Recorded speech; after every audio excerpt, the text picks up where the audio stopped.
All right, let's step into a world of moonlight and magic. Today, we're diving into an incredible story called The Moon's Tongue and the Night Gray Cat. And trust me, this is way more than just a tale about a talking cat.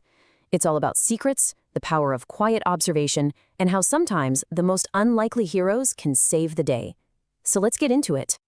So, right off the bat, the story asks us this one big question. Can a single cat's secret really save an entire village?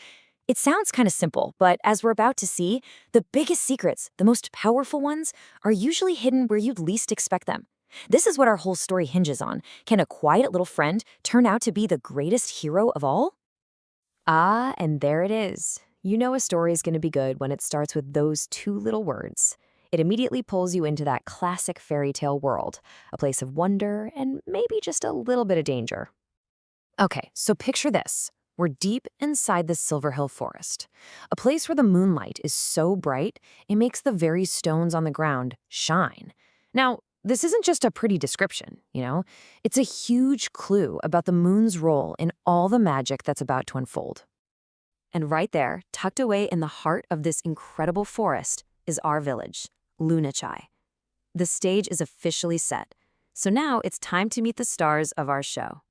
So in our first chapter, The Cat Who Speaks with the Moon's Tongue, we get to meet our brave princess and her very, very mysterious cat, a cat who's holding on to a secret that nobody else knows.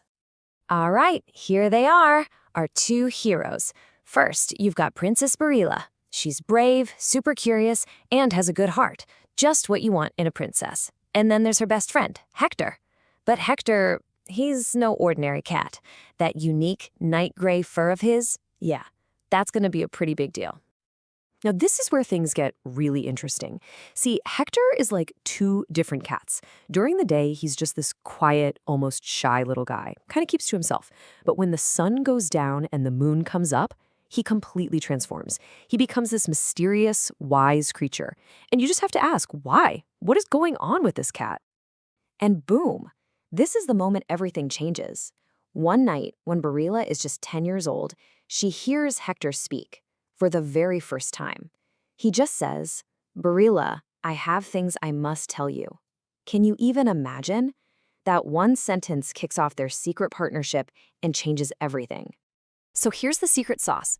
Hektor's power comes from this ancient magic called the Moon's Tongue. It turns out his night gray fur literally soaks up moonlight, and that's what gives him the power to talk. This makes him the perfect spy, right?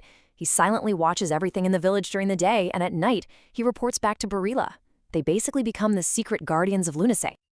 Okay, so this amazing duo has their secret partnership, and now they're about to face their very first test. Let's see what happens when you combine silent observation with brave action.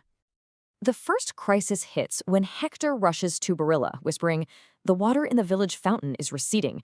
This is the first real threat to the village, and it forces our team to spring into action. And this just shows you how perfectly they work together. It's a fantastic bit of teamwork. First, Hector's observation. He's the one who spots the problem. That leads them to a discovery, a glowing moonstone at the heart of the fountain.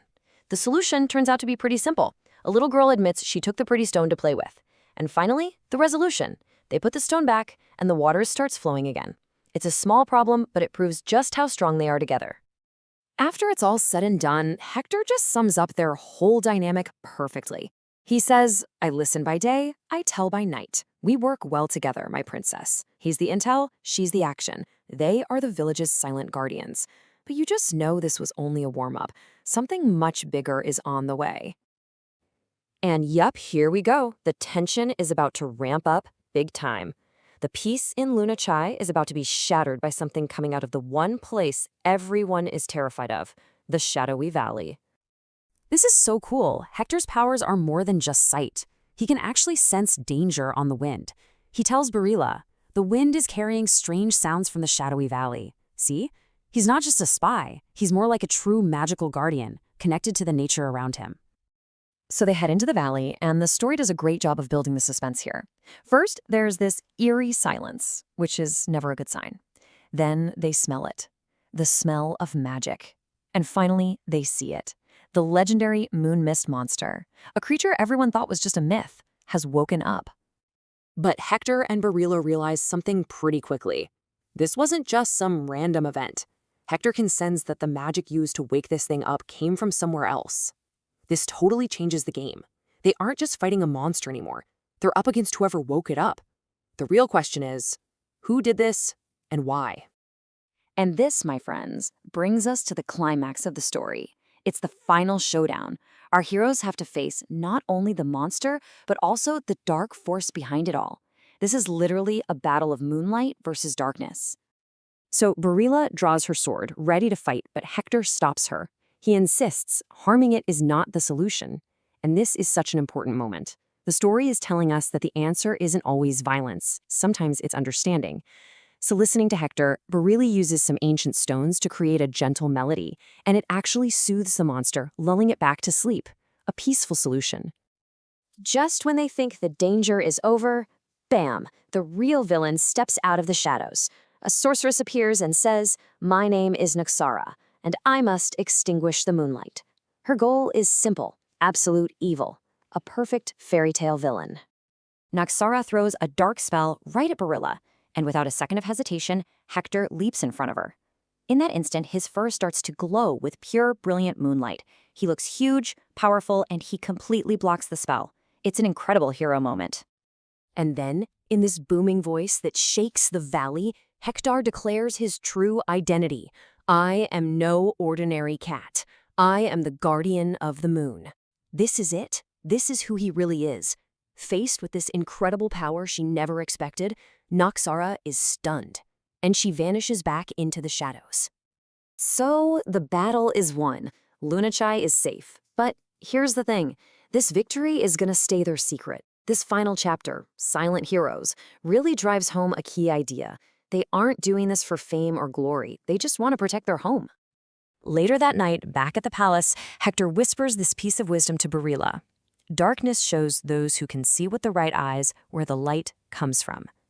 It's such a beautiful idea, right? That our biggest challenges are what remind us of what's truly good and important. This whole story shows us that sometimes the greatest acts of heroism happen in total silence, completely unseen. And it leaves you wondering, how many silent heroes do we walk past every single day?